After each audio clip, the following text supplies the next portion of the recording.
entrar em contato com o apóstolo Joelson, tá? E reclamar diretamente para a gestão. Exatamente, exatamente. Manda quem pode, obedece quem tem juízo. Ai, ai. Glórias a Deus. Irmã Sandra, eu acho que você vai ter que fechar seu áudio, amada, porque dá interferência, tá? Aí daqui a pouco, assim, na hora do, né, que a gente já vai começar aqui, vocês, né, podem também participar, devem participar. Amém? Glórias a Deus. Yasmin, querida, você está com cara de oração. Ore ao Senhor, dando início à nossa mentoria, estava muito com saudade de você. Um cara de oração, é muita oração, né? Muita oração, mas amém, glória a Deus. Senhor, meu Deus, meu Pai, graças te damos, Senhor, por estarmos aqui, Pai, reunidos, Pai, mais uma quinta-feira, Senhor, nós te louvamos, engrandecemos o teu santo e eterno nome, Pai.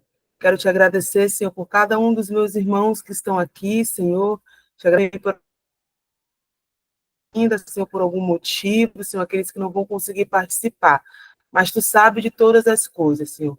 Queremos que teu doce Espírito Santo, Senhor, ministre, Pai, neste momento, essa reunião, Senhor. Pai, abra o nosso entendimento para que possamos entender mais, Senhor. Nos dá o discernimento também, Pai. Que seja um tempo precioso, Senhor, na tua presença. Que teu Espírito Santo, Senhor, possa conduzir conforme a vontade dele, Pai. Tem total liberdade aqui, Senhor. Abençoa-nos nessa noite, Senhor, em nome de Jesus. Toda interferência, Senhor, que possa ocasionar aqui, Pai, em nome de Jesus, Pai, que seja agora anulado, que seja repreendido, Senhor. Pai, que os teus anjos estejam acampados, Senhor, em cada casa, Senhor, nos guardando, nos protegendo. Nos dá uma noite maravilhosa, Senhor, de muito aprendizado, Senhor. Todo, Pai, tudo qualquer, Senhor, que venha querer tirar nossa atenção, Pai. Agora, em nome de Jesus, Pai, que possa ser anulado, que possa ser repreendido. Nos abençoa nessa noite, Senhor. Pastora Miriam, Senhor, que vai conduzir, os demais irmãos, Senhor, que vão compartilhar, Senhor. Que seja tudo, Senhor, para a honra e glória do teu santo nome, Pai. Em nome de Jesus, amém. Amém. Aleluia, amém, glórias a Deus. Eu mandei um outro link aqui do meu celular, não sei se vai dar certo, mas porque o Júnior e a pastora Fran também não estão conseguindo entrar. Se é Yasmin... Ah, a pastora Fran acabou de entrar, glórias a Deus. Vamos ver se o Júnior também consegue, se alguém puder auxiliá-lo. Pastora Fran, você entrou pelo esse último link que eu mandei, ou foi pelo primeiro? Boa noite, Shalom. Esse último, os outros eu não consegui, não. Ah, então tá. Então deu certo, porque eu não sabia se pelo meu celular se eu ia conseguir mandar. E aí mandei agora. Então, o Airan, se você puder falar para o Júnior, tá bom? E agora para tentar com esse último link aqui. A gente está tentando, pastor, aqui. Tá, pelo esse último link que eu mandei, tá? Que a pastora Fran também conseguiu. Shalom, pastora Fran. Amados, né? Glórias a Deus. Temos aqui também, com certeza, o Valtenci está junto com a Patrícia, então temos homens também conosco, graças a Deus. Então, amados, a semana passada a gente começou conseguiu, Júnior, glórias a Deus. Agora, gente, eu vou fazer por assim, porque eu não sabia que dava certo eu entrar pelo celular, compartilhar, agora eu já sei que dá certo. Então, vou só compartilhar como sempre compartilhei, tá bom? Ok, Patrícia, estão em família, glórias a Deus. Família reunida é sempre uma bênção, né? É o que é o propósito de Deus. Então, amados, a semana passada nós começamos a estudar esse livro, Escatologia Vitoriosa. Eu queria saber, antes de começarmos, né, quem já adquiriu o livro? Quem já conseguiu comprar? Ninguém? Ah, a Valéria comprou, que bom, pastora Valéria, glórias a Deus. Eu também já comprei. Ah, a missionária Kátia também, que bom, então vamos... que bênção, glórias a Deus. Shalom, irmã Marta, Deus abençoe. Que bom, já temos 2 pessoas. Eu acho que a Kelly também, mas ainda não chegou, né? Mas logo, logo vai chegar, com certeza. Demora uns dias, né? Mas vai chegar sim. Shalom, pastora Mari. Que bom ver vocês, é verdade, é muito bom. Ok, pastora Rafa, entendi. Logo, logo vai chegar. Daí vai ser bem mais interessante também para nós estarmos aí compartilhando, né? Shalom, pastora Mari, Deus abençoe. Então, amados, a semana passada nós começamos a estudar esse livro, Escatologia Vitoriosa. O subtítulo é Uma Visão Preterista Parcial. Só vou fazer só um en passant, né, porque já tem o link que o apóstolo já disponibilizou no grupo para vocês que quiserem assistir de novo, né, inclusive ajuda bastante, né, a gente rever o que foi falado, o que foi apresentado. Então, nós vemos que essa visão preterista é uma visão que compreende que várias partes, várias profecias de Mateus 24 e do Apocalipse já aconteceram. E isso vem de uma forma para nós, uma forma nova, né, para nós, porque certamente todos nós aqui viemos de igrejas tradicionais e fomos ensinados que todas essas profecias faziam parte do final dos tempos, dos finais dos tempos. Mas a questão da nomenclatura, o que significa uma visão preterista parcial. Então, preterista vem do latim praeteritus. Deixa eu puxar aqui mais um pouquinho. Está um pouquinho mais longe para eu poder apoiar o livro aqui. Que quer dizer aquilo que passou. Ou seja, aquilo que passou. Preterista quer dizer que passou. Parcial, uma visão parcial preterista, significa que algumas profecias já aconteceram e outras ainda vão acontecer, o que difere da visão popular, mais conhecida, que é a visão futurista, onde todas essas profecias, tanto em Mateus como em Apocalipse, também de Daniel, vão acontecer todas ainda, futuramente. E aí, essa visão futurista, a qual nós fomos ensinados, ela nasceu, na verdade, de um período da história, de vários períodos da história, na época da depressão, né, nos Estados Unidos,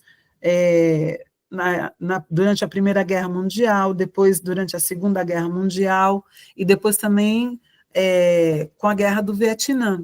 Ou seja, foram períodos da história da humanidade em que se desenvolveu um sentimento de muito pessimismo, mesmo entre os cristãos. Mesmo entre os cristãos, havia ali um sentimento de muito pessimismo, de fim de mundo, de falta de esperança, né? E sempre se criava uma expectativa de quando o mundo ia acabar. E uma grande facilitadora desse entendimento, né, foi a Bíblia de referência Scofield, porque antes desse período da história, na verdade, a maioria dos grandes líderes da igreja viveu, antes do século XX, uma escatologia vitoriosa, ou seja, uma escatologia que pensava em a igreja viver, manifestar o reino de Deus na terra e assumir uma posição de governo. Não pensava-se no final do mundo como algo catastrófico, quem vai subir, quem não vai subir. Se o casal tiver junto, o marido sobe, a mulher fica, né? A gente ouviu muitas histórias, eu pelo menos na minha infância e adolescência, eu ouvi muito esse ensinamento, né?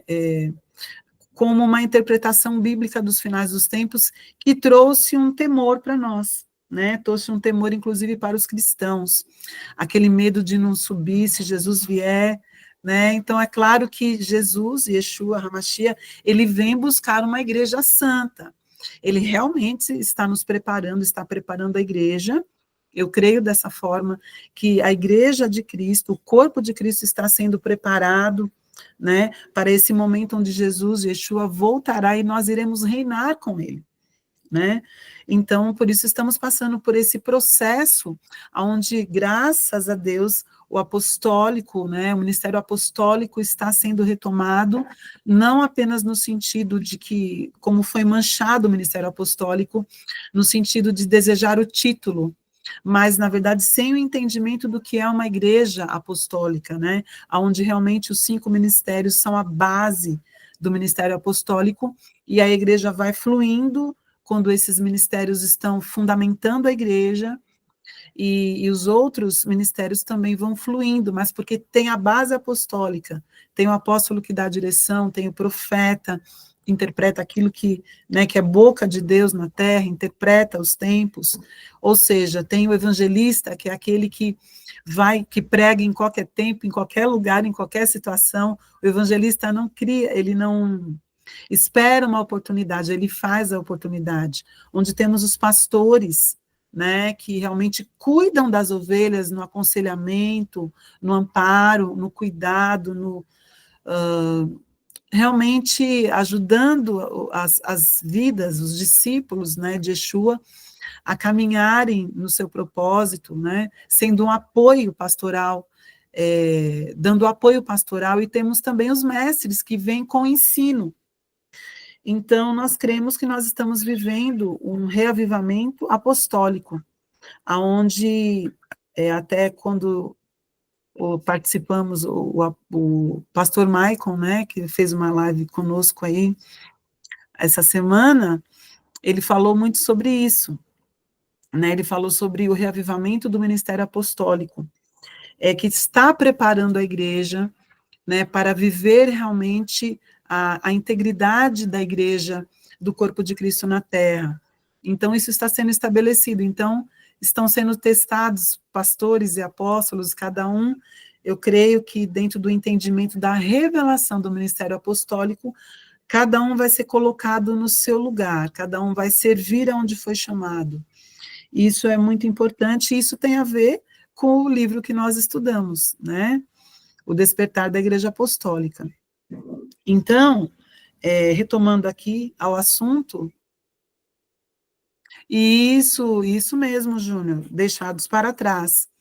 Então, essa série, na verdade, né, começou com livros, uma série, vários livros, depois ele se transformou em filmes, né, deixados para trás, que se inspirou também, como nós estávamos dizendo, a Bíblia de referência Scofield, que foi publicada pela primeira vez em 1909, trouxe essa visão futurista, né? Trouxe um cenário negativo dos últimos tempos. Por quê? Porque o ambiente, né, agora a gente pode até falar de uma forma diferente, o ambiente, a frequência daquela época, daqueles períodos de guerra, trouxeram, então, esse sentimento de derrota, de medo, de temor, e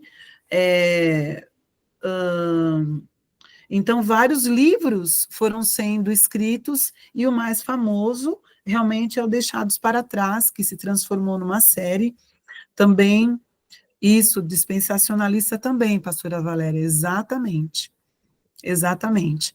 Então isso trouxe um sentimento de derrota, em que a igreja de Cristo, o corpo de Cristo, não assumiu uma posição de governo. Pensávamos que éramos cidadãos do céu, e somos cidadãos dos céus, porém estamos na terra, e o Senhor nos colocou em posição de governo para que nós pudéssemos cumprir, né, todo o ministério que Jesus iniciou e deixou como exemplo para nós seguirmos, né? Ele nos colocou, nos deu uma unção de autoridade. Então, só que isso ficou obscurecido, né, por esse ensino, por essa visão popular e futurista, que tudo isso, tudo ia acontecer no futuro, né?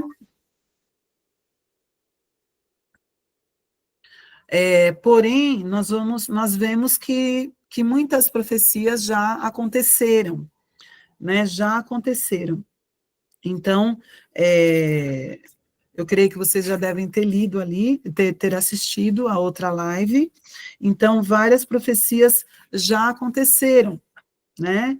E isso, para nós, é algo que realmente vai quebrando paradigmas. A gente vai entendendo que a cada dia mais nós estamos saindo da mentalidade grega, né? De uma mentalidade que trazia tudo como fato consumado, que não teria o que fazer, que Satanás ia tomar conta de tudo, mas não é isso que nós temos aprendido, né? Não é isso que esta visão preterista parcial traz, essa escatologia vitoriosa traz. E é essa escatologia que os nossos apóstolos, né, Joelson e Josiane, os nossos pais, creem e acreditam. Então, por isso é importante que nós possamos nos aprofundar nesse entendimento, nesse conhecimento e nesse entendimento, né? Então, eu quero caminhar com vocês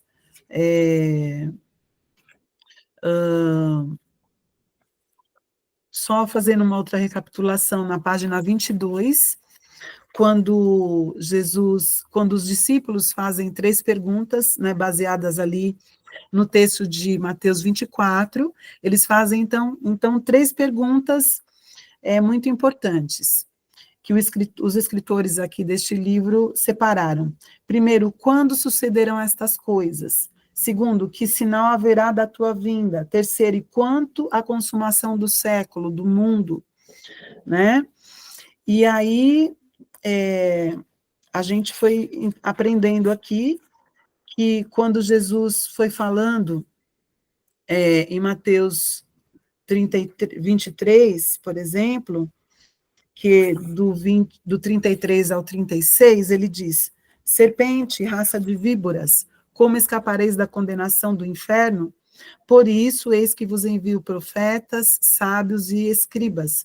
A uns matareis e crucificareis, a outros açoitareis nas vossas sinagogas de cidade em cidade, para que sobre vós recaia todo o sangue justo derramado, desde o sangue do justo Abel até o sangue de Zacarias, filho de Baraquias, a quem matastes entre o santuário e o altar. Em verdade vos digo que todas essas coisas hão de vir sobre a presente geração. Então, é muito importante a gente observar que essa parte da profecia que Jesus estava liberando, estava falando ali para os fariseus, né, e também para os doutores da lei, dizia a respeito àquela geração. Só que a mente deles não alcançou, né, que o que Jesus estava dizendo era para aquele tempo, era para aquela geração. E aí nós vimos que uma geração, para ser considerada uma geração, é preciso 40 anos, né? Uma geração se considera uma geração com 40 anos de duração, né? Então, Jesus estava dizendo aos líderes religiosos que o julgamento de toda pessoa justa, desde o início do livro, né, da Bíblia, até o final, viria sobre eles naquela geração. Então, não era algo que aconteceria no futuro, mas sim naquele tempo, naquela geração, pelo menos até 40 anos, né? E aí a gente viu que o juízo se cumpriu no ano 70 depois de Cristo. Então, essas palavras de Jesus se cumpriram 40 anos depois, né? O que aconteceu, então, 40 anos depois? Depois de Jesus ter declarado juízo, 20 mil soldados romanos, sob o comando do general Tito, cercaram a cidade de Jerusalém, cortaram todos os suprimentos para isolá-los e para enfraquecê-los. Por 4 meses, né, eles cortaram os alimentos para que o povo morresse de fome. E aí, então, o povo, depois de estar muito enfraquecido pela fome, então os soldados entraram na cidade e mataram impiedosamente mais de 1 milhão de judeus, mais de 1 milhão de judeus. Depois eles incendiaram o templo e levaram cativos 97 mil judeus. Então o juízo que Jesus havia predito aconteceu 40 anos depois dessa forma. E até é bastante interessante nós pesquisarmos, tem vários livros de Joséfo, né, que é um dos escritores judeus não cristãos, mas que ele estava ali, foi, digamos assim, contratado, né, vamos usar essa expressão, por Roma, para que ele pudesse estar em relacionamento com os judeus e observar e relatar todos os fatos que estavam realmente acontecendo com o povo judeu.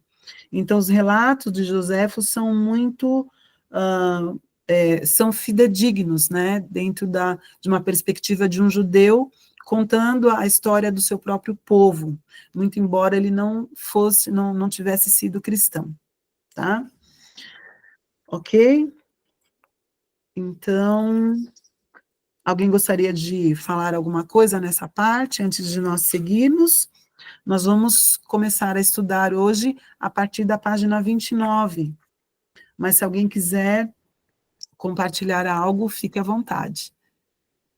Pode levantar a sua mãozinha. Ninguém quer falar nada por enquanto? Lembrando também, amados, que a questão quando Jesus falou para os discípulos que o templo seria destruído, isso foi um choque para eles, porque o templo é uma referência. A semana passada a Patrícia colaborou um pouco conosco aqui no entendimento, né, do valor que tem o templo para os judeus, e a própria palavra diz, mas foi muito bom ouvi-la, né, dizendo que o templo tem a ver com a própria identidade, né, com a própria identidade do judeu, é no templo que eles se encontram, é no templo que eles cultuam, é no templo que eles estudam, o templo é um lugar sagrado. Então, os judeus ouvirem de Jesus que o templo seria destruído causou um choque para eles, né? Então, eles achavam que a destruição do templo estava associada ao final dos tempos, ao final do mundo. Ou seja, o templo de Jerusalém ser destruído significava, então, que o mundo também acabaria, porque eles tinham o templo como uma referência espiritual, cultural, de uma forma muito profunda. Então, aqui, a partir da página 29, que no subtítulo Dentro de uma Geração, nós vamos continuar estudando as respostas, o significado das respostas de Jesus às perguntas dos discípulos. E isso vai trazer muitos entendimentos e também continuar nos desconstruindo em vários ensinamentos que recebemos. Vamos lá, então. Ao continuarmos estudando as respostas do nosso Senhor, precisamos ter em mente o período de tempo, né, específico do qual Jesus falava. Ele disse que Jerusalém e o templo seriam destruídos dentro do prazo de uma geração, ou seja, de 40 anos. E Jesus também repetiu isso em Mateus 24, 34, dizendo: em verdade vos digo que não passará esta geração sem que tudo isto aconteça. E aí, nós podemos aceitar essas palavras de Jesus literalmente? Sim, a própria palavra vai confirmar, vai testificar isso. Aí os estudiosos da visão futurista consideram, então, que todos os eventos, os quais Jesus profetizou em Mateus 24, não aconteceram por volta do ano 70 depois de Cristo, mas aconteceriam por volta de 2000 anos depois, né? Ou seja, no nosso futuro. E a gente também comentou, né, compartilhamos entre nós aqui, que várias profecias surgiram quando fosse chegar o ano de 2000, houveram muitas profecias que seria o final do mundo, e teve realmente uma situação muito complicada, eu andei pesquisando, pessoas até se suicidaram, né, e com medo, né, do final do mundo, foi realmente algo que mexeu com a humanidade. Mas na visão futurista, eles não aceitavam, né, dentro do entendimento deles, eles não podiam aceitar o período de tempo de uma geração, porque no entendimento deles, quando se fala de geração, eles trouxeram outro significado. Foi mesmo, Patrícia, um peso de opressão nessa época. É verdade. Quer falar alguma coisa sobre isso? Pastora, foi realmente essa situação complexa, né? Por conta dessa opressão que, se a gente for observar a fundo, de tempos em tempos, em cada geração, ela é lançada para que as pessoas entrem nesse estado de consciência desesperada e tenham essa forma, essa reação, né? Hoje nós vemos no contexto atualizado que a questão do apocalipse em si, né? Ele está próximo e você vê os dois lados dessa reação nas pessoas. Aqueles que buscam interiormente, né? De forma espiritual, essa consciência em Deus, e aqueles que se aliançam com o extremismo e começam a entrar nesse lugar de desespero, de consumir, estocar muita coisa, construir fortalezas com medo dessa destruição terrena. Muitas pessoas aí com nível elevado financeiro constroem abrigos subterrâneos. Então você vê os extremos, mas ainda não foi solto um alarme quanto foi naquela época, né, antes da chegada do ano 2000. Mas hoje você já vê que tem alguns extremos que estão sinalizando já, e por isso a importância aqui, né, de trazer essa realidade de que Yeshua é quem vai governar, porque as pessoas estão nessa situação de extremismo. E de tempos em tempos, a cada século, é lançado um peso de opressão para que as pessoas fiquem aprisionadas nesses lugares mentais de confusão a respeito da vinda de Yeshua, né? Isso após a sua morte foi se instalando século após século. E aí nós vemos os extremos, né? Pessoas entrando em processo aí de suicídio ou tentando fazer da sua vida um refúgio para que quando chegue nesse momento elas estejam preparadas para a sobrevivência, né? Vamos se dizer assim. É verdade, Patrícia. É verdade, amados. Shalom, Eliana, boa noite. E isso é um roubo, né? É uma artimanha do inimigo para trazer realmente confusão, para nos distrair, para, mais uma vez, roubar a nossa identidade ou confundir a nossa identidade de filhos de Deus e de representantes de um reino, do reino de Deus, né? Porque a Bíblia fala, e é uma realidade, conhecereis a verdade, e a verdade vos libertará. Então, eu creio que nós estamos passando por esse processo de estarmos sendo libertos de tantos ensinos que nos roubaram da verdade, né? E eu sempre repito um texto que sempre é rema na minha vida, de Jeremias 29, de 11 a 14. Todo esse texto, né, quando o Senhor fala que Ele sabe os planos e pensamentos que Ele tem para nós, planos de nos dar esperança em um futuro, planos de não nos causar mal. E Ele vai dizendo que, se nós o buscarmos de todo o coração, Ele se deixará ser encontrado, né? Então, eu acho que essa busca, todo aquele que busca a presença de Deus, querer conhecer o Senhor, não se conforma com aquilo que aprendeu, mas ele quer mais, quer se aprofundar na intimidade, no relacionamento com o Senhor vai nos levando a níveis de revelações cada vez mais profundos, né? E vai tirando de nós uma história, um histórico, né, de roubo de identidade, porque eu creio que quando nós entendemos quem nós somos em Deus, né, que o Senhor né, pastora Valéria? Se quiser falar um pouco sobre isso, pode falar também, já te passo a palavra.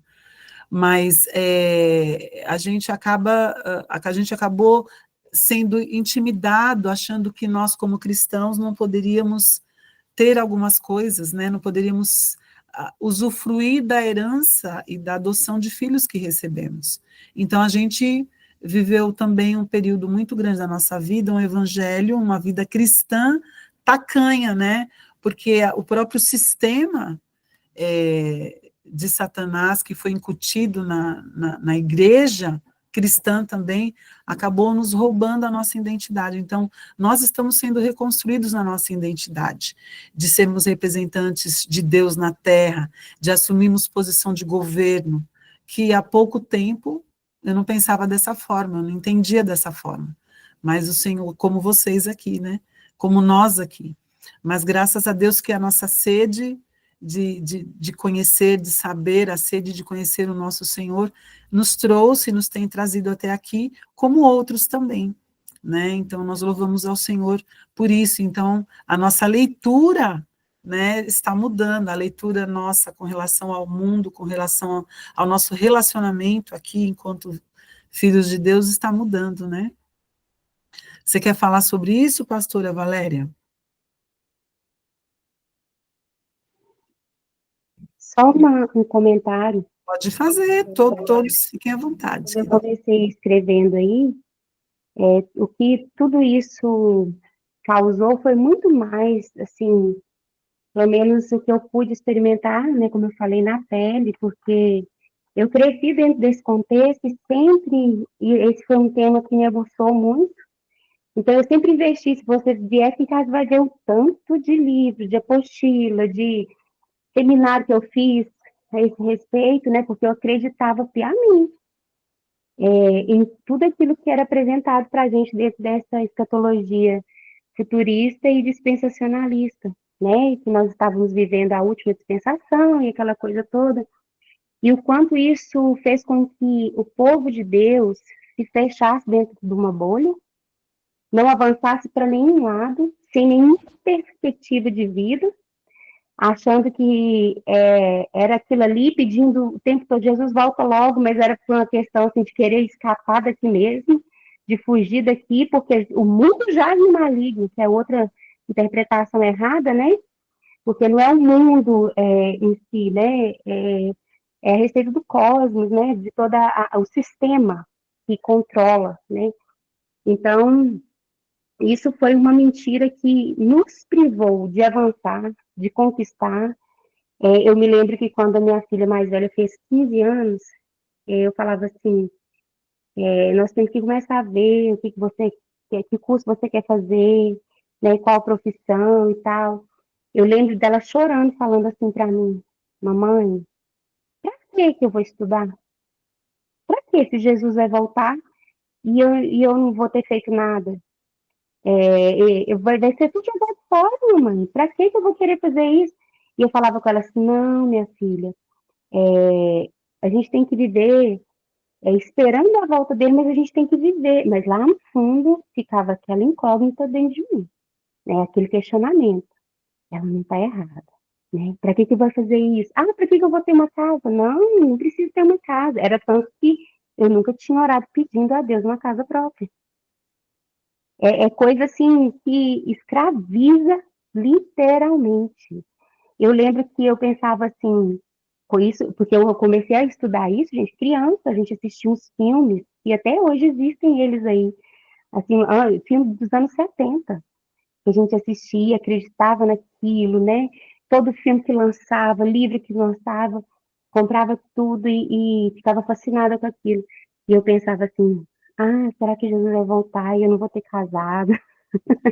Eu era novinha, ficava pensando, então a gente não tinha perspectiva, e qualquer coisa que fosse relacionada assim, fora da bolha da igreja, né, no sentido de templo, não da igreja do Senhor, mas do templo, a gente não se envolvia, nem mesmo em alguma comemoração da família, né? Isso era uma imposição, que a gente não podia se misturar, a gente tinha que ficar, a gente era separado, né? Como se o kadosh que a Bíblia fala fosse isso, né?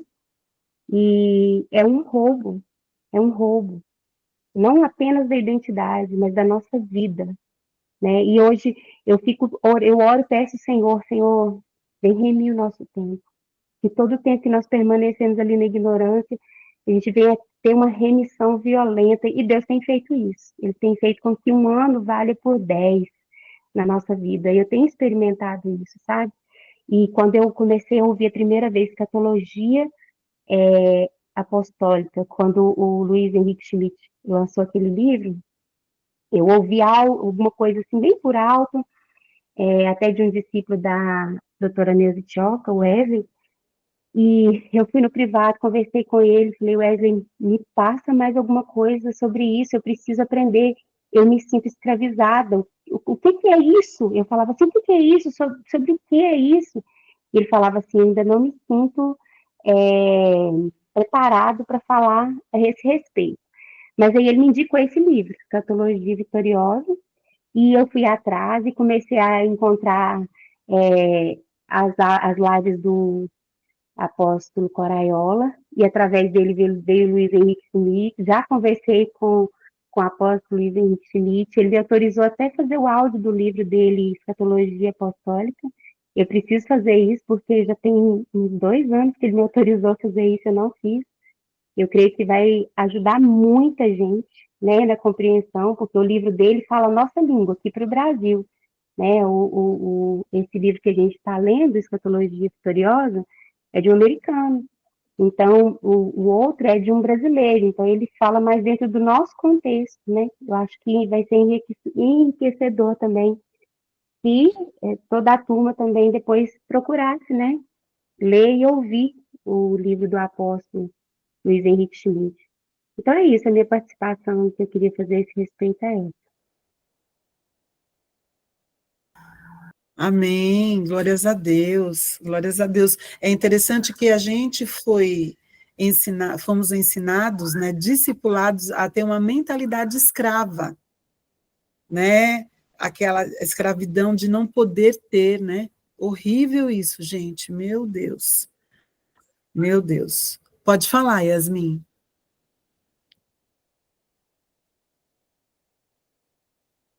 Ué, cadê você? Iniciada aqui.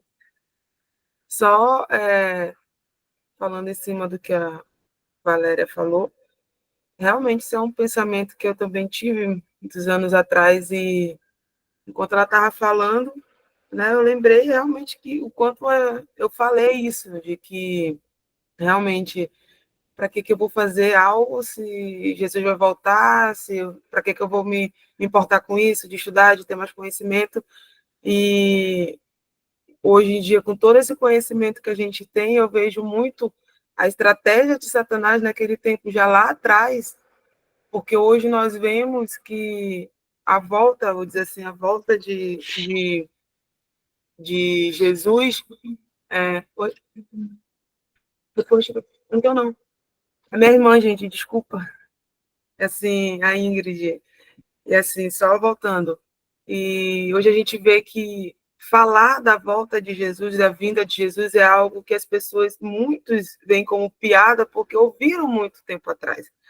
Eu escuto isso desde criança, já falei isso. Eu escuto isso desde criança, que Jesus vai voltar, que Jesus vai voltar, que Jesus vai voltar, né? E podem haver sinais, podem haver muitas coisas, mas ficou tão, vou usar essa palavra assim, tão banalizado há um tempo atrás, de que Jesus vai voltar, e as pessoas viram em 2012 o fim do mundo, e 2012 foi algo assim, que tem até um filme, né, em 2012. E, então, assim, ficou algo onde as pessoas já não levam mais tão a sério. Então, eu falo por mim, não sei se as pessoas vão concordar, mas eu e Yasmin tenho esse pensamento, que o trabalho hoje do cristão é dobrado quando se trata de falar de Jesus, de falar de que ele realmente vai voltar para buscar a sua igreja, porque lá atrás Satanás já trabalhava, né? E a gente falava, ficava naquilo, e hoje a gente vê que vou dizer que se cumpre aquilo que foi ali plantado lá atrás, há muitos anos atrás, e hoje é banalizado. As pessoas olham e falam, Jesus vai voltar, eu escuto isso há muito tempo. As gerações passadas já falavam disso e na minha permanecem falando, né? Mas ainda assim, alguns, pouquíssimos, veem que de fato o mundo hoje está diferente, mas ainda assim ainda acham que é algo, uma loucura. Mas então eu digo por mim, o trabalho hoje é dobrado para falar desse assunto, para falar de algo, porque lá atrás foi muito bem planejado, muito bem trabalhado, mas a gente não tinha todo esse conhecimento que nós estamos tendo hoje. Mas que a gente possa preparar a próxima, né, geração para que seja diferente. Né? O meu ver, quando a Valéria falou, foi exatamente isso. Eu tive esse pensamento. Né? E eu acredito que, por um tempo, assim, quando eu me afastei de Deus, eu tive esse pensamento, mas será realmente que Espera só um pouquinho, Yasmin, dá licença só um pouquinho. Missionária Kátia, meu amor, fecha o seu microfone. Pode continuar, Yasmin, perdão. Por um tempo, quando eu fiquei afastada, eu de fato pensei, eu falei, mas será realmente, meu Deus, que Jesus vai voltar? Porque há tanto tempo, tantas coisas, e a gente começa a realmente se questionar. E é o que a Valéria falou, é uma mente escrava que muitos ainda têm. Hoje a gente, para a glória de Deus, fomos alcançados, né? Estamos nos libertando disso e conseguindo entender o que lá atrás a gente não conseguia, né? Mas, assim, creio que hoje o trabalho do cristão, falo isso por mim, é redobrado, porque são perguntas que nos vêm. A gente precisa também estar aptos para dar uma resposta, para falar algo com base também na Bíblia em tudo, né? Para que também só não ache que já acho que a gente é louco, né? Já é louco em acreditar em muitas coisas, mas Noé foi taxado de louco também, né? A Bíblia nos fala, mas assim, só queria complementar com a Valéria, porque eu acredito que lá atrás muitas pessoas se juntar com amigos vão ter esse mesmo pensamento. Para que eu vou fazer? Para que eu vou estudar? Para que eu vou montar algo? Para que eu vou, se Jesus já está voltando? E hoje a gente vê igrejas lotadas também de pessoas ainda com esse pensamento, infelizmente, né? Mas vou usar a frase da Valéria. Minha contribuição para hoje é essa. Só queria complementar isso. Tá bom? Dar oportunidade para a Rafa, que ela adora para falar já. Amém. Vamos contribuir, sim, com certeza, que bom. Obrigada, Yasmin. Mas é a mentalidade, né, que realmente está sendo renovada. Nossa mentalidade está sendo renovada, graças a Deus por isso, né? Glórias a Deus. Pode falar, pastora Rafa. Deixa eu baixar a mãozinha aqui. Shalom, amados. Como a pastora, as duas irmãs, né, falaram, a pastora Valéria, a irmã Yasmin, se a igreja não tem governo, o reino não é estabelecido. E eu fiz esse curso, se eu não me engano, não sei se é o mesmo curso que a pastora Valéria citou, que está um pouquinho longe, o Coalizão, que foi com esse Luiz Henrique Smith, Coraiola e Adriano José, um curso foi dos 5 ministérios, e o último, que foi o Ministério Apostólico, ele trouxe essa visão da Igreja Apostólica, a Igreja Vitoriosa, né? O Ministério. E para mim foi eu acho que, se eu tinha ouvido falar, acho que eu não cria verdadeiramente nessa realidade, pelo fato de ter sido tão... quando a pessoa é tão incentivada a crer, é algo que é uma ideologia, algo que é planejado pelas trevas para que aconteça. Amados, para vocês terem uma ideia, minha mãe vive nessa realidade, uma mulher que as pessoas admiram, que é intercessora e tal, mas ela não tem uma visão triunfalista. Minha mãe não tem vontade de ter a casa dela própria, porque ela vive de aluguel, porque ela vai morar no céu. Né? As questões familiares, ela não se posiciona, porque eu não quero saber, não, porque meu lugar é no céu. E aqui, as pessoas não veem o nome de Deus ser glorificado na vida dela por conta de autoridade nessas questões. Entende? Inclusive os próprios não crentes, por conta de uma cultura, de um ensino, né? Da própria igreja, que a gente veio de igreja congregacional, né? Igreja evangélica congregacional, é muito parecida com a batista. Então, vem aquela tradição, para você, quanto mais a visão franciscana, né? A fortaleza, a igreja franciscana, que é a realidade aqui de São Francisco também.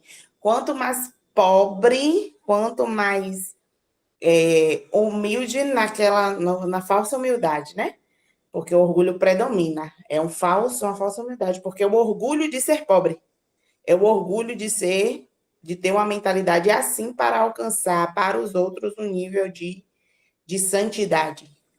E o Senhor tem abalado as estruturas, eu creio que não é à toa que o Senhor tem falado tanto disso. E eu não poderia deixar de citar a respeito desse congresso que a gente vai participar aí do Basilai, independente de quem foi e quem não vai. Eu creio que o Senhor vai sacudir as estruturas com relação a essa questão dos 5 ministérios e da igreja triunfante. De estar derrubando essa tese de uma igreja que não triunfa, de uma igreja que não governa, de uma igreja que não se envolve, de uma igreja que não tem autoridade contra, como se o poder, vamos dizer, né? Como se o TSJ fosse maior do que o reino de Deus. Como se os 3 poderes fossem maior do que o governo de Deus, do que o poder de Deus. E isso realmente depende da igreja, por isso que a gente está fazendo realmente a Techuvá e estabelecendo os princípios a iniciar da nossa casa. A iniciar, eu creio que por isso que Deus fez esse planejamento para a gente, nesse organograma aqui de estudo, vindo primeiro do perfil dos 3 reis, depois vindo da igreja apostólica, porque verdadeiramente a questão de a gente entender como é que se instaurou a realidade da igreja apostólica, da igreja triunfante, começou com o estabelecimento dos princípios nos lares. Então, a gente inicia com essa, da base, né, do fundamento. E aí, não é de cima para baixo, né? Toda a construção é assim, é do fundamento para cima. Então, eu acredito verdadeiramente que não é à toa que a gente está se alimentando desse assunto, que não é um assunto, muitas vezes, fácil de a gente ter uma compreensão por conta da gama de conteúdo, de instruções que nós tivemos ao longo do tempo, através até da mídia. Eu lembro que nas igrejas tinha muito peça teatral com a volta de Jesus, muita aquela coisa, né, que dava aquele medo de as pessoas estar com Cristo por medo. Isso tem que acabar, em nome de Jesus. E a gente, como participando da mentoria pastoral, cada um aqui no seu território, realmente se encher na bagagem para derramar, né? Eu creio que as pessoas que estarão próximas da gente vai ter um outro olhar. Oportunidade que a gente tiver, de todo o conhecimento que a gente está recebendo aqui, a gente vai liberar, né? Que nós somos fonte e não represa. Amém? Amém, pastora Rafa, é isso mesmo. O que temos recebido, temos que compartilhar, né? E pedir a Deus sabedoria para compartilhar, pedir a Deus que traga o entendimento, né, para as pessoas, para os nossos irmãos em Cristo também, né? Porque a gente também estava com o véu encoberto, né? O véu estava nos encobrindo de revelações que estavam na palavra tão óbvias para nós, mas como a gente foi condicionado, fomos condicionados a um entendimento, então a gente absorveu esse entendimento, essa compreensão sem questionamentos, né? Mas graças a Deus que o Senhor está colocando vinho novo em odres novos. Amém? Bom, ainda na página 29, né? Então, alguns mestres futuristas explicarão seu posicionamento redefinindo a palavra geração. Eles falavam dando o sentido de raça, né? Nossa, esse filme Inferno de Chamas, meu Deus, Júnior, como deu medo, né? Como deu medo. Você quer falar alguma coisa sobre isso, Júnior? Não, por enquanto não, pastor, tranquilo. Por enquanto não? Tá bom, então. Esse filme Inferno em Chamas realmente assustou muita gente, né? Então, eles estavam dando um significado para a palavra geração de raça, Então, eles podiam dizer que a raça do povo judeu não passará antes do fim do mundo. Essa era a ideia, e a ideia futurista, né? Da escatologia futurista. Outros afirmarão que a geração sobre a qual Jesus estava falando era a geração que veria todos os acontecimentos do fim dos tempos relacionados em Mateus 24, de 4 a 33, argumentando assim que essa geração específica não passará até a volta de Jesus. Então, claro que Jesus sabia exatamente o que ele estava dizendo. Na verdade, o que ele disse foi muito claro, só que realmente pelo um projeto do inimigo de cegar o nosso entendimento, nos fez passar abatido, né? Passar batido, quando Jesus falou sobre a geração, sobre aquela geração, que aquelas coisas aconteceriam naquela geração. Tanto que os próprios discípulos não entenderam isso, né? Não entenderam que aconteceria naquela geração. Então, os escritores, né, que são dois aqui, eles sempre citam alguns filósofos, alguns estudiosos, testificando aquilo que veio para esses escritores como revelação, né, da escatologia vitoriosa, né? Então, por exemplo, Orígenes de Alexandria disse: desafio qualquer pessoa a provar que a minha afirmação não é verdadeira se eu disser que toda a nação judaica foi destruída menos de uma geração depois que Jesus falou, né, profetizou, por conta dos sofrimentos que infligiram a Jesus. Pois, creio eu, passaram-se 42 anos desde o tempo em que eles crucificaram Jesus até a destruição de Jerusalém. Então, é muito bom quando a própria história e os historiadores também testificam, né, aquilo que está na palavra. Não que a palavra precise ser comprovada por homens, mas é importante porque, como foi dito aqui, nós precisamos sempre fundamentar, o nosso entendimento precisa ser fundamentado na palavra, porque como nós iremos contribuir também para o ensino para outras pessoas, então nós temos que ter esse entendimento muito claro para nós, né? Então, Jesus responde à primeira pergunta. Aí o escritor vai dizendo que eles não escolheram os textos aleatoriamente, né? Mas à medida que eles foram avançando no estudo, eles vão mostrar aqui os intervalos feitos, né, dentro do contexto de Mateus, porque a própria palavra, ela vai se confirmando com outros textos, né? Por isso a gente não deve estudar um texto isoladamente, a gente sempre deve buscar outros textos que fundamentam aquele texto, que trazem o entendimento, né? Ele cita aqui também que Lucas 21, Marcos 13, também relatam o sermão profético, né? E também não deixam dúvidas de que a primeira pergunta que foi feita pelos discípulos, né, de Jesus, foi plenamente respondida e já aconteceu, né? Ou seja, quando sucederão estas coisas?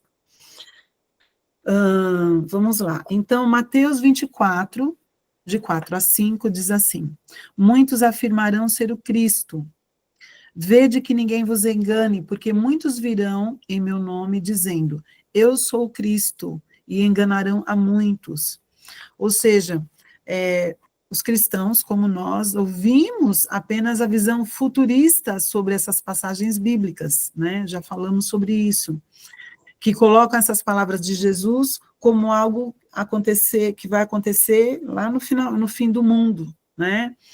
E aí é interessante que é tão atual essa realidade, ainda é muito atual essa realidade, que os escritores, né, definem aqui, que ele fala assim, eles estão olhando ao redor procurando algum líder mau, ou vários líderes que comecem a afirmar serem o Cristo. E a gente vê isso hoje em dia, gente, não é? A gente vê várias pessoas, cristãs mesmo, pessoas homens, principalmente homens que estudam, que têm os seus canais de ensino, de geopolítica, enfim, de escatologia, já falando de homens, né, de líderes, não vou aqui ficar citando nomes, de líderes, né, será que não é o anticristo? Será que esse não é o anticristo? Então, a gente vê que esse espírito, né, de dominação, que paralisa o cristão, impedindo que ele caminhe e viva a vida abundante que Jesus prometeu e liberou para todos aqueles que nele creem, ainda é muito presente, porque a gente vê muito isso na mídia, a gente vê muito isso nas redes sociais. Será que fulano, então, é o anticristo? Olha, ele está fazendo isso, ele está fazendo aquilo. Claro, amados, que nós precisamos, sim, buscar o entendimento do que está acontecendo, né? No que está acontecendo com a humanidade, o que está acontecendo com o mundo, afinal, nós estamos aqui neste mundo.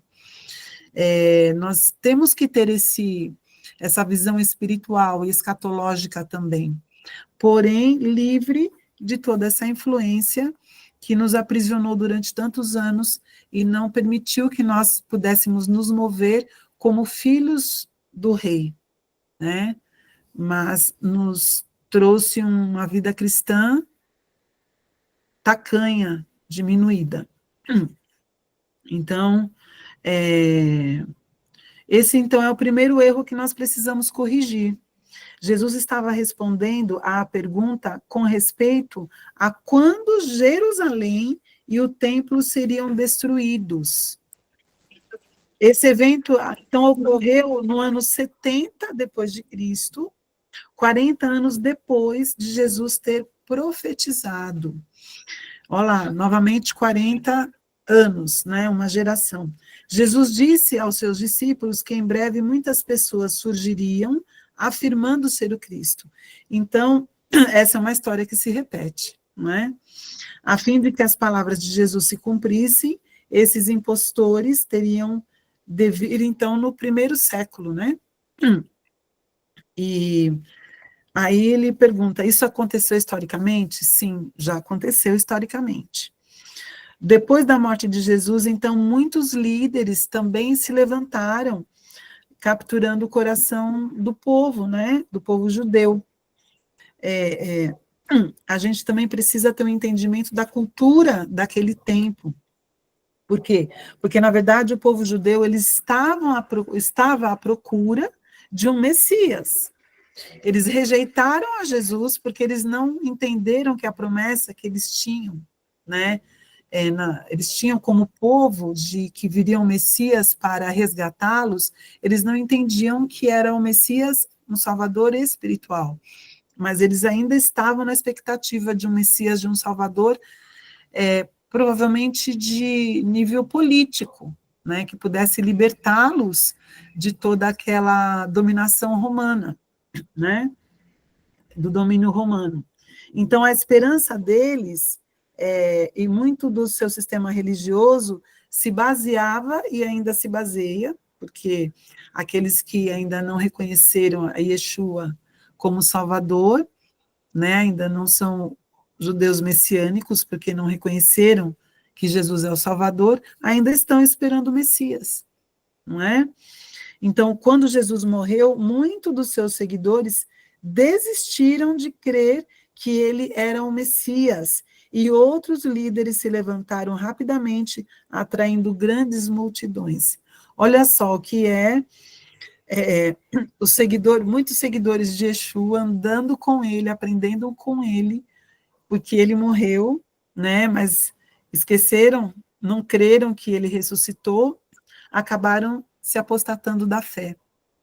E isso tem acontecido nos dias de hoje também.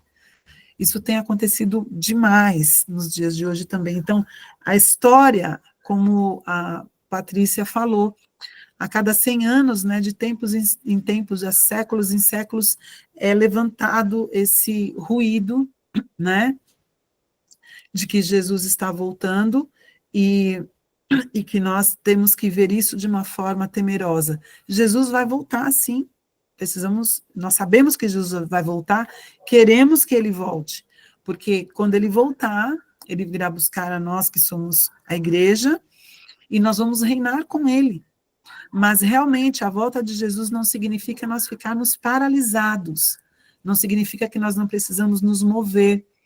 Então, desde a primeira vez que o apóstolo Joelson começou a nos ensinar a nós não ficarmos com a nossa mente na volta de Cristo, no sentido de nos paralisarmos e ficarmos paradinhos, né, quietos, esperando Jesus voltar, nos descomprometendo com as responsabilidades que o Senhor nos outorgou, a minha visão foi mudando. Eu falei, nossa, meu Deus, espera aí, não é bem assim como eu aprendi, né? Então, foi como quem usou os telefones públicos, né, os orelhões, entende o que é cair a ficha, né? É uma expressão só para quem conheceu o que era orelhão. Tá gostando, pastora Mari? Glórias a Deus, aleluia. Quer contribuir com alguma palavra, pastora Mari? Fique à vontade. Viu? Fique à vontade aí para abrir o microfone, levantar a mãozinha, né? Então, a gente vai entendendo, vai caindo a nossa ficha, o entendimento vai sendo esclarecido. Pós-pandemia, houve um aceleramento, agora por décadas, em vez de séculos. A cada década terá sinais. Olha só. Tá bom, pastora Mari, ok. Fique à vontade. Sim, a pandemia trouxe também esse sentimento, né, para muitas pessoas de final de mundo, de fim de mundo, de impotência, né, porque o coronavírus foi uma doença que aconteceu e que matou muitas pessoas morreram, outras ficaram doentes, com sequelas, enfim, trouxe o isolamento, né, eu lembro que quando como é que fala mesmo? Blackdown? Como que é, gente, que falava? Lockdown, né? Foi instalado, então a gente não saía de casa. E eu tinha um carro na época, e eu lembro que teve uma noite que eu fui na casa de uma sobrinha, que dá uns 10 minutos de carro daqui, e saí à noite de carro, assim, falei, nossa, não tem ninguém nas ruas, não é? Então, a pandemia trouxe para muitas pessoas esse medo. E é interessante, é verdade, tem muitas pessoas com medo ainda, né, Patrícia? Com medo do que aconteceu na pandemia, com surto, ficaram, né, muitas pessoas estão assim, nessa neurose. Você vê muita gente, eu falo muita gente, não sei se eu estou falando certo, acho que não é muita gente, mas eu vejo várias pessoas ainda usando máscara, mesmo sem estarem resfriadas, enfim, eu vejo isso. Então, a pandemia, para muita gente, assustou. Nós que somos cristãos, tivemos um bom tempo que nós não pudemos nos reunir como igreja, né, nos templos, porque as reuniões, os encontros de pessoas não eram permitidos, e aí muita gente se afastou do Senhor nesse período, mas por quê? Se afastou do Senhor e se afastou da igreja, porque na verdade já estava enfraquecido, né? Era um povo que já estava enfraquecido na fé e apenas surgiu a oportunidade dele se afastar da comunhão com Deus e da comunhão com a igreja. Porque para quem estava firme em Cristo, no sentido de depender do Senhor, de saber que todas as coisas estão debaixo da autoridade da direção do Senhor, da soberania de Deus, foi um tempo de busca. Nós, desde as primeiras reuniões que nós tivemos aqui, que nós nos apresentávamos, né, eu sempre procurei dar essa oportunidade, se apresente, conte um pouco a sua história, né, sua vida cristã, como que você chegou até aqui, e todos nós, eu acho que eu não ouvi uma pessoa sequer, ainda tem algumas que nós não ouvimos, o testemunho, mas acho que todas as pessoas, né, os irmãos em Cristo aqui, que que deram testemunho de como chegaram ao Ministério Zoe e a FCOL, foram todos na época da pandemia. Ou seja, para quem continuou com sede, Shalom, pastor Demerval e pastora Rosângela, Deus abençoe. Para quem estava com sede de Deus, a pandemia foi um tempo muito propício para a busca, um tempo onde o Senhor se revelou muito. Então, aqueles que o buscaram, né? Por isso nós estamos aqui, nós somos exemplo disso. Vamos seguir. Então, vamos lá.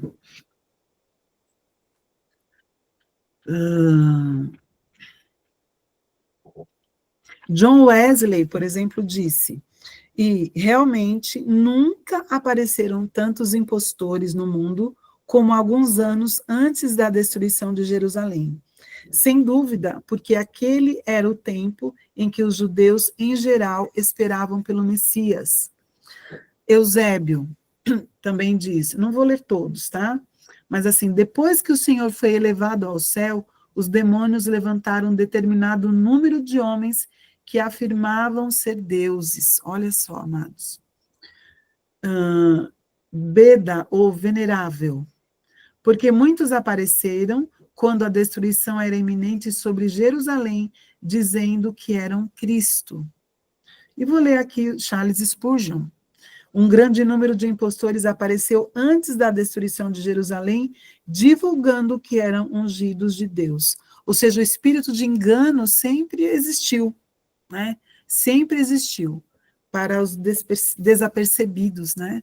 Então, sempre existiu. Aí vamos seguir. Mateus 24, versículos 6 a 7, fala sobre guerras e rumores de guerras. Então, diz assim a palavra do Senhor: e certamente ouvireis falar de guerras e rumores de guerras. Vede, não vos assusteis, porque é necessário assim acontecer, pois ainda não é o fim, porquanto se levantará nação contra nação, reino contra reino, né? Eu lembro, quando era criança, tinha um louvor, um cântico, que era assim, falava assim, mas a luta vem e passa, não desanime não, quem crê em Jesus Cristo já tem a salvação. Reino contra reino, nação contra nação, pai contra filho, irmão contra irmão, mas a luta vem e passa, não desanime não, quem crê em Jesus Cristo já tem a salvação. Eu acho que só eu conheço esse cântico, né? Mas era muito cantado na igreja. E eu creio realmente que nós cremos, né, que a luta vem e passa, nós não devemos desanimar. Mas quando li agora, né, que fala sobre guerras, nação contra nação, reino contra reino, veio esse cântico na minha mente. Uau, gente, vocês também conhecem. Pastora Valéria, missionária Kátia, a Marta, olha, glórias a Deus, que bom. Não estou só. Glórias a Deus. Então, vamos lá. Há aproximadamente 2000 anos, quando Jesus estava sentado no Monte das Oliveiras, Jesus já profetizou sobre as guerras futuras. Então, é interessante que não havia sinais de guerras e rumores de guerras quando Jesus declarou essa profecia. O poder de Roma parecia ser estável, forte, irresistível e permanente, né? Historicamente, o período era mencionado como a Pax Romana, isso é, a paz romana. Nós sabemos que a história é marcada também, lá na linha da história, sobre o Império Romano, e depois, lá para frente, também a queda do Império Romano, né?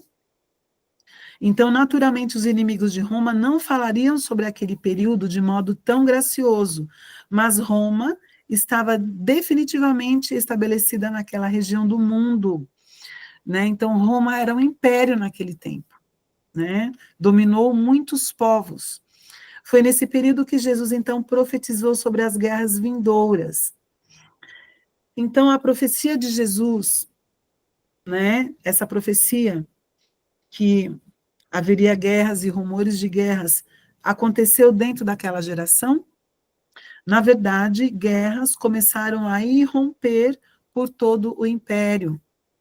Os judeus viviam sob um clima de medo constante, com 50.000 judeus sendo mortos na Seleucia e 20.000 na Cesareia. Então, no ano 66 depois de Cristo, 50.000 judeus foram mortos em Alexandria. Vejam, amados, que de tempos em tempos existe uma mortandade, né, no povo judeu, entre o povo judeu. Existe uma mortandade entre o povo judeu. Dentro de um período de 18 meses, 4 imperadores de Roma foram violentamente assassinados. Olha só a história testificando o que Jesus havia profetizado. A guerra civil irrompeu na cidade de Roma. Foi um tempo de grande tumulto e havia rumores constantes de novas rebeliões. Então, essa parte também da profecia de Mateus 24, sobre guerras e rumores de guerras, também já aconteceu naquele tempo, porque naquele tempo, né, no ano 66 depois de Cristo, já começou a haver toda essa situação de guerras, né, de instabilidade. Vamos lá, outro versículo. Mateus 24, 7, que fala sobre a fome, e haverá fomes em vários lugares. A fome também ocorreu durante a geração dos discípulos. Em Atos 2, nos é dito acerca também da grande fome. Atos 11, perdão, em Atos 11, não Atos 2. Atos 11, 28, diz assim: E apresentando-se um deles, chamado Ágabo, dava a entender, pelo Espírito, que estava para vir uma grande fome por todo o mundo, a qual sobreveio nos dias de Cláudio. Tá? Então, essa fome foi muito severa em toda a região da Judéia. Em toda a região da Judéia. Que podemos ler em 2 trechos diferentes do Novo Testamento. Essa informação de que os cristãos tiraram, então, ofertas, né, para coletar dinheiro para os crentes que estavam sofrendo naquele lugar. E nós podemos ver isso em Atos 11, versículos 29 a 30. Alguém pode achar aí? Pode ler? Compartilhar conosco? Uma pessoa acha Atos 11, 29 a 30, e outra pessoa, por favor, 1 aos Coríntios 16, de 1 a 3. 1 aos Coríntios 16, de 1 a 3, e Atos 11, de 29 a 30. 2 pessoas podem ler, cada uma lendo um. Atos 11, 29 e 30. Isso. E os discípulos determinaram mandar, cada um conforme o que pudesse, socorro aos irmãos que habitavam na Judéia. O que eles com efeito fizeram, enviando-os aos anciões por mãos de Barnabé e de Saulo. Pastora Miriam, se eu não estou enganado, essa ajuda aqui para a Judéia foi de uma igreja, como é que fala? Se diz, oh Deus, passou aqui agora. Não judia, mas como é que fala? Gentílica. Gentílica.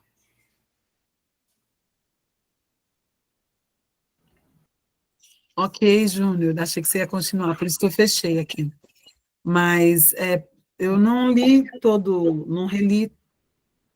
Eu tô falando porque eu pesquisei aqui sobre a vida de Paulo, certo? E aqui na Judéia, lá fala que foi os irmãos da igreja gentílica que ajuntou fundos para ajudar a igreja na Judéia.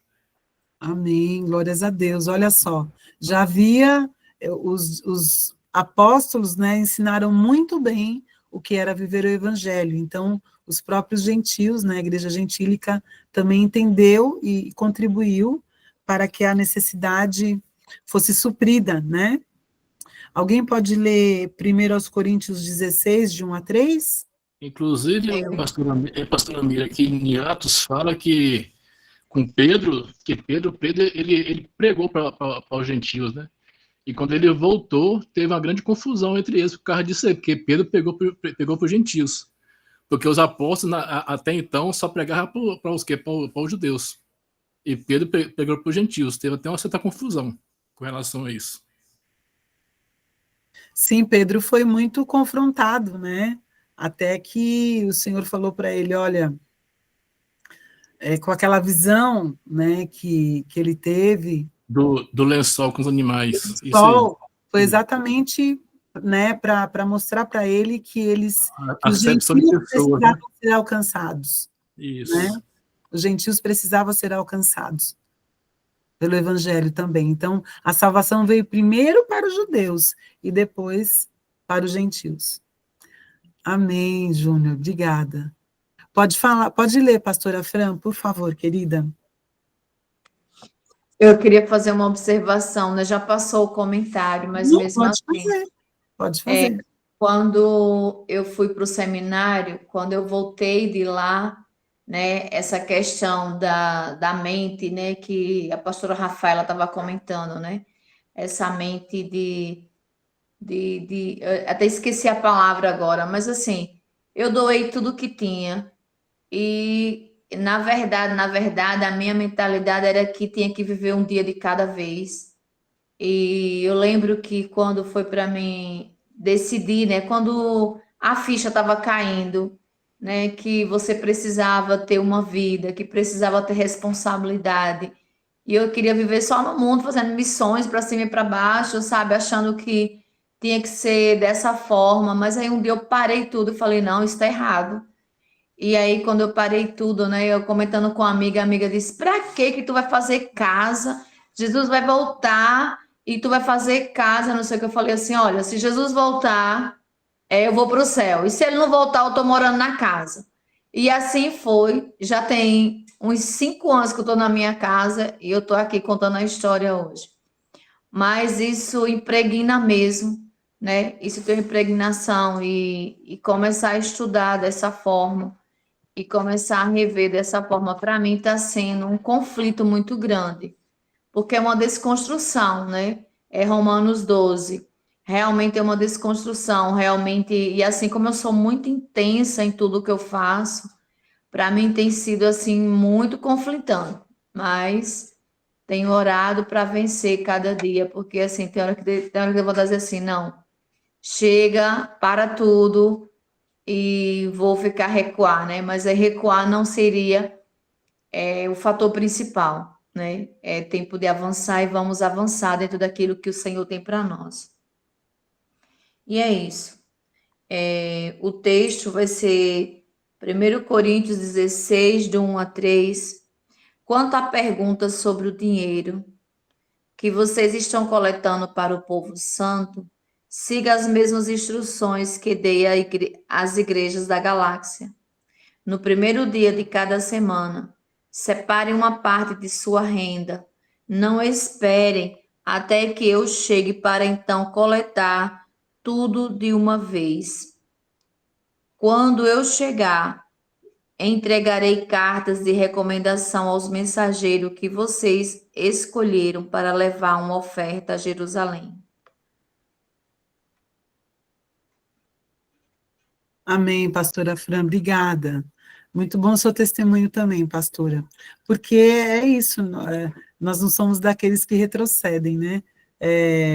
Assistindo as 2 lives, né, aqui o apóstolo fez sobre o Rosh Kodesh, agora mês de Nissan, e depois sobre tronos, né, nós sabemos que em Nissan nós recebemos a unção do leão, né, e foi muito impactante para mim isso, porque o leão, ele não retrocede diante dos desafios e dos confrontos, né?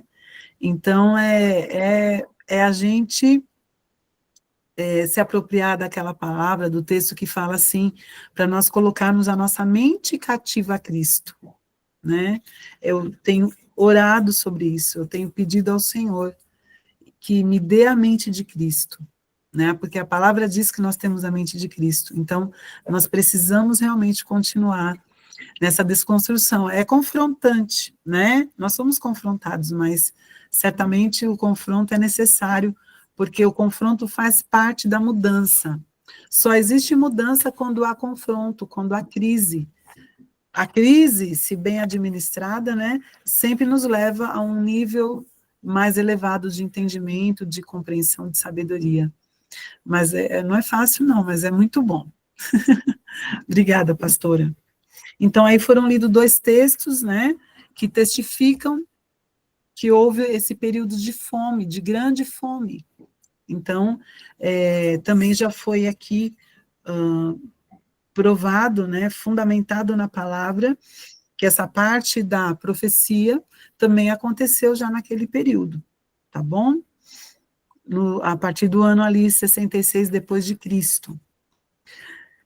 Aqui tem um texto do Flávio Joséfo, que eu vou ler aqui. O historiador Flávio Joséfo escreveu sobre a devastação daquele período. Então, lembram-se que ele era judeu, não cristão, e ele ficou como alguém que falava, contava realmente o que estava acontecendo no meio do seu povo para o Império Romano, né? Ele diz assim: a fome foi dura demais, superando todas as outras paixões humanas. Gente, é muito forte esse texto aqui. E ela não é tão destrutiva para coisa alguma quanto para a moderação, a tal ponto que os filhos arrancavam as próprias porções que seus pais estavam comendo de suas bocas, olha só. E o que era ainda mais digno de compaixão era ver as mães fazerem o mesmo com seus filhinhos, ou seja, os filhos arrancavam os alimentos, as porções que eram possíveis da boca de seus pais, mas depois também as mães faziam os mesmos com seus filhinhos, meu Deus. E quando aqueles que eram mais queridos estavam perecendo, ou seja, estavam morrendo sob suas mãos, elas não tinham vergonha de lhes tirar as últimas migalhas que poderiam para preservar as suas vidas. Mas os que eram culpados de incitação vinham sobre eles imediatamente por todos os lados e arrancavam delas o que eles haviam tirado de outros. Pois quando viam alguma casa fechada, isso para eles era um sinal de que o povo ali dentro havia conseguido alguma comida, ou seja, eles fechavam as portas para tentarem se proteger, não chamar atenção, mas para quem estava incitando aquela situação, já identificava que ali havia alguma comida. E aí, imediatamente, o que eles faziam? Eles arrombavam as portas, entravam correndo e tomavam pedaços do que eles estavam comendo, quase que de dentro de suas gargantas, à força, meu Deus. Os velhos que seguravam com firmeza sua comida, então eram espancados, e se as mulheres escondessem o que tinham dentro de suas mãos, seus cabelos eram arrancados por fazerem isso. Nem havia qualquer clemência demonstrada, seja pelos idosos ou pelos bebês, mas eles levantavam as crianças do chão enquanto arrancavam os bocados que elas haviam conseguido e depois as atiravam ao chão. Gente, dá para conceber uma situação dessa? Dá para imaginar? Uma situação tão terrível dessa realmente foi uma catástrofe, né? Que situação terrível. Sabendo acerca dessa fome e da destruição de Jerusalém que se seguiria, Jesus então disse às mulheres de Jerusalém: filhas de Jerusalém, não choreis por mim, chorai antes por vós mesmas e por vossos filhos, porque dias virão em que se dirá: bem-aventuradas as estéreis que não geraram nem amamentaram. Olha só, essa palavra, então, essa profecia aconteceu nesse tempo aqui que foi descrito, nesse tempo. Ou seja, então, Por isso que fala, né? Bem-aventuradas as estéreis que não geraram nem amamentaram, porque não precisaram viver o que as mulheres que geraram e estavam amamentando ali com seus filhinhos vivenciaram. Eusébio então disse: no seu tempo, ou seja, de Cláudio, imperador, a fome caiu sobre todo o mundo, um fato que os escritores cujo ponto de vista é muito diferente do nosso, registraram em suas histórias. Ai, difícil, né? Muito forte. Vamos seguir mais um pouquinho. Mateus, outro versículo, Mateus 24, versículo 7. Mateus 24, versículo 7 diz: haverá terremotos em vários lugares. Haverá terremotos em vários lugares. A terra não tremeu apenas quando Jesus morreu na cruz, que está citado em Mateus 27, versículos 51 e 52. E também, novamente, quando Jesus ressuscitou dos mortos, em Mateus 28, versículo 2. Mas a história nos diz que os poucos anos imediatamente anteriores à queda de Jerusalém, no ano 70 depois de Cristo, foram um tempo de atividade sísmica incomumente intensa. O terremoto mais famoso foi a destruição de Pompeia, que vocês devem conhecer essa história, né, de Pompeia. No ano 63 depois de Cristo, Pompeia foi totalmente soterrada, né? Que aconteceu, então, no ano 63 depois de Cristo. Os escritores desse período também nos falam sobre terremotos em Colossos, em Esmirna, em Mileto, em Quios, Samos, Laodiceia, Hierápolis, Campânia, Creta, Roma e Judéia. Então, naquele tempo também aconteceu, já se realizou essa parte da profecia de Mateus 24, aonde Jesus disse que haveria terremotos em vários lugares. Então, só para relembrar que Jesus, para fortalecer o entendimento, que muitas coisas que Jesus falou, e nós vamos continuar estudando aqui, já aconteceram naquele tempo, né? Nos tempos 40 anos depois, né? Que Jesus profetizou. Vamos lá, Mateus 24, 9, que fala sobre as dores de parto. Porém, tudo isso, todas essas situações preditas, é o princípio das dores. E aí é comum, né, a visão futurista e as pessoas condicionadas a essa visão futurista olharem para os desastres naturais dos nossos dias e afirmarem que são sinais da volta iminente de Jesus. Porém, não foi isso que Jesus disse. Ele foi muito claro no sentido de dizer que os sinais aconteceriam dentro daquela geração. Dentro daquela geração. Além do mais, eles não seriam sinais do fim do mundo, mas apenas o princípio das dores. Ou seja, né, aquilo que apontaria para o que haveria de acontecer. Essas dores de parto iriam preceder a destruição de Jerusalém e do templo. E aí João Crisóstomo diz o seguinte: ele fala sobre os prelúdios aos problemas dos judeus.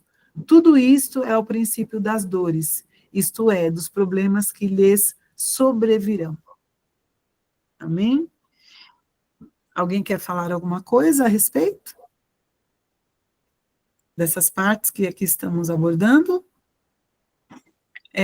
Antes que eu me esqueça, pastora Valéria, a pastora Mari e eu também gostaria, eu creio que vários irmãos aqui gostariam. Você pode escrever aí no chat, por favor?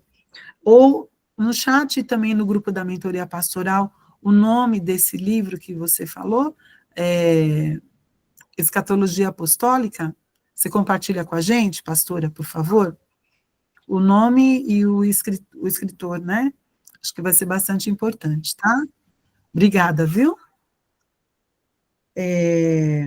Vamos ler aqui o último versículo para nós terminarmos dentro do horário previsto, né? Mateus 24:9, que fala que Jesus então falou sobre a perseguição que aconteceria. Diz assim: então sereis atribulados e vos matarão, sereis odiados de todas as nações por causa do meu nome.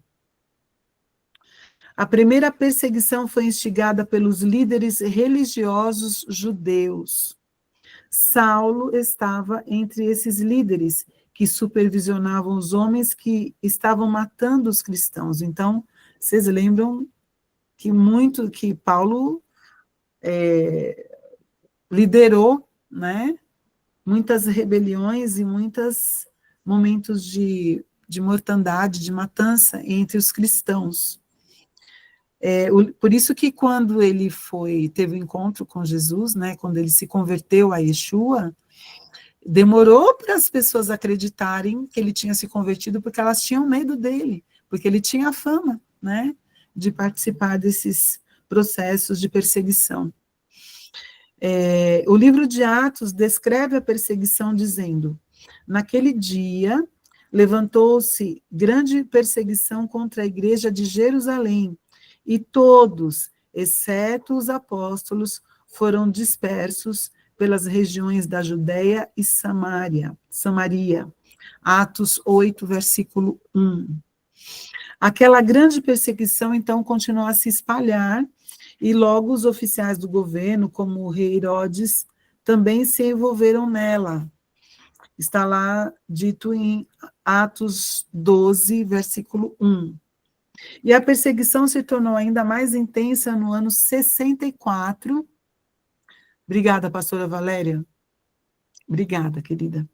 A perseguição, então, se tornou mais intensa no ano 64 depois de Cristo. Esse foi o ano em que mais de um terço da cidade de Roma se incendiou completamente. E olha só, a importância desse acontecimento, como está escrito aqui, é difícil de ser entendida pelas pessoas do mundo moderno. Se o compararmos com a recente, para a gente ter um pouco do entendimento do que aconteceu em Roma, a gente pode lembrar do que aconteceu, a destruição, né, das Torres Gêmeas na cidade de Nova York, aquela devastação que aconteceu. Teríamos de dizer que o incêndio de Roma foi muito mais devastador. E o pior é que os cristãos foram considerados culpados e responsáveis por esse incêndio, né? Roma era considerada, então, o centro do mundo civilizado, e mais de um terço da cidade foi destruída. Nero, então, que era o imperador da época, culpou os cristãos, né, desse incêndio terrível, e aí ele fez uma coisa horrível. Os historiadores da igreja chamam esse período de a grande perseguição. O historiador Tácito, que viveu aproximadamente do ano 55 ao ano 120 depois de Cristo, escreveu como milhares de cristãos foram torturados ao serem, olha só, cobertos com peles de animais e depois estraçalhados até a morte por cães, também sendo pregados a cruzes ou cobertos de piche e depois incendiados, para quê? Para iluminar os jardins de Nero, enquanto ele recepcionava convidados à noite. 10 bairros destruídos de 14. O Júnior está escrevendo aqui. Olha só, amados, que terrível. Obrigada, Júnior. Obrigada também, pastora Valéria, pelo livro. Olha só que situações terríveis, amados. Na verdade, nós não temos a mínima noção, a mínima ideia do que é sofrer perseguição no Brasil.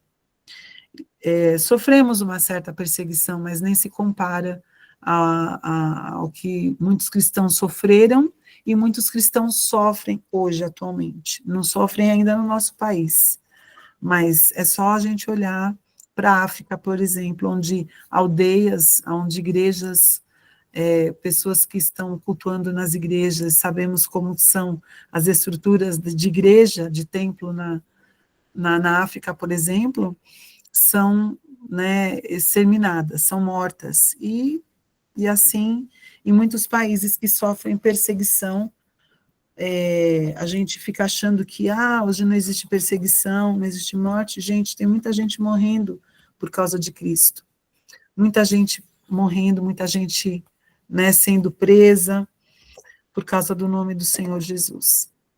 Mas ele disse, né, bem-aventurados quando forem perseguidos por causa do meu nome. Ainda falando um pouco da questão da mentalidade escrava, porque a escatologia futurista, né, então nos trouxe uma mentalidade escrava. Por exemplo, estamos falando de pessoas perseguidas, estamos falando, sim, é o mais fechado para o evangelho, meu Deus, muito forte, muito forte. Eles prendem, eles matam, é muito grave tudo isso, gente, muito grave. A Coreia do Norte virou uma fortaleza, né? Uma fortaleza, mas a gente sabe que Deus sempre dá uma sabedoria para os seus filhos e filhas, para de alguma forma evangelizar, pessoas serem evangelizadas, se converterem ao Senhor. Mas realmente a Coreia do Norte é uma fortaleza muito difícil de se penetrar. Mas falando ainda um pouquinho sobre a questão da perseguição e sobre a mentalidade escrava, que a escatologia futurista nos marcou durante muito tempo e ainda marca uma grande parte da Igreja do Senhor, é sobre, por exemplo, os missionários, né? Não, missionário que é missionário tem que passar fome, né? Missionário que é missionário não pode ter roupa, missionário que é missionário não pode ter recurso, ele tem que viver pela fé.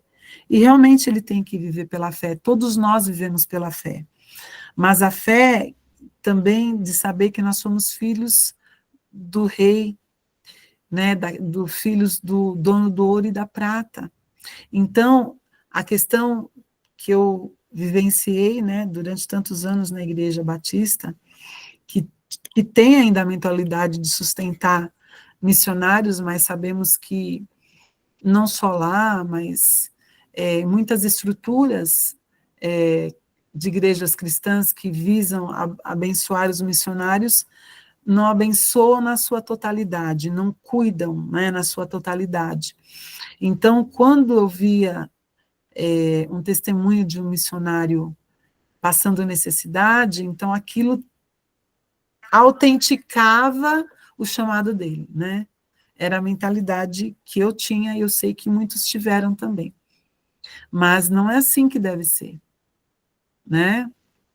Não é assim que deve ser. Nós precisamos cuidar uns dos outros, né? Nós precisamos prover aqueles que são chamados para o ministério missionário mesmo. É necessário que a igreja, que nós voltemos a ter esse coração de cuidar uns dos outros, de prover as necessidades uns dos outros, dos que estão de perto, mas também dos que estão de longe, né? O Júnior escreveu aqui, na Coreia do Norte, os evangélicos vão para campos de serviços pesados para morrer de fome e exaustão. É isso aí, amados. Amém. Glórias a Deus. Alguém gostaria de trazer mais alguma contribuição? Estou muito feliz com a presença de todos vocês, porque nós precisamos incentivar, né, o nosso grupo, né? Nós temos muitas pessoas no grupo, algumas entraram hoje, como a pastora Mari, a Sandra Popoff, né? Entraram hoje também pela primeira vez. Sejam bem-vindas, viu, amadas, em nome de Jesus. E eu sei que nós precisamos continuar caminhando, não é, amados, nesse estudo, nos aprofundarmos bastante, porque realmente nós precisamos embasar a nossa fé, embasar que nós estamos debaixo de um ministério apostólico. Então, o ministério apostólico tem como base os fundamentos, estabelecer os fundamentos da igreja. Então, isso faz com que nós nos posicionemos em nos preparar, em aprender, para nós também podermos ser instrumentos de ensino para outras pessoas. Amém? Glórias a Deus. Se ninguém mais vai falar nada, nós vamos orar, então, para encerrar a nossa mentoria, que Deus continue abençoando suas vidas. Eu vou repostar também lá no grupo da mentoria o nome desse livro. É bem importante que vocês possam adquiri-lo.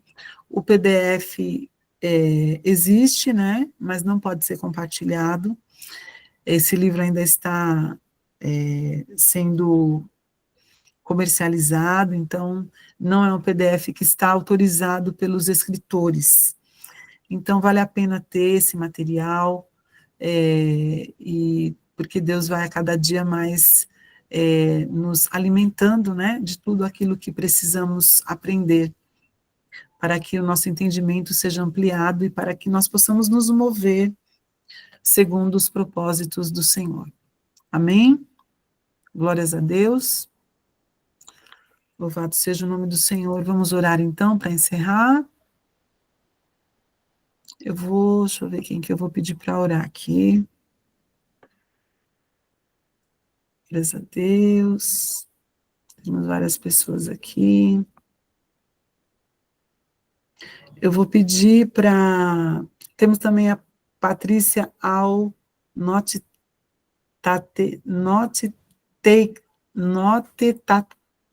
não sei falar esse nome. Notetaker. Seja bem-vinda também em nome de Jesus, tá bom? Pastora Vânia, você pode orar, encerrando a nossa mentoria? É possível? Amém, pastora. Amém. Nos abençoe aí, pastor, em nome de Jesus.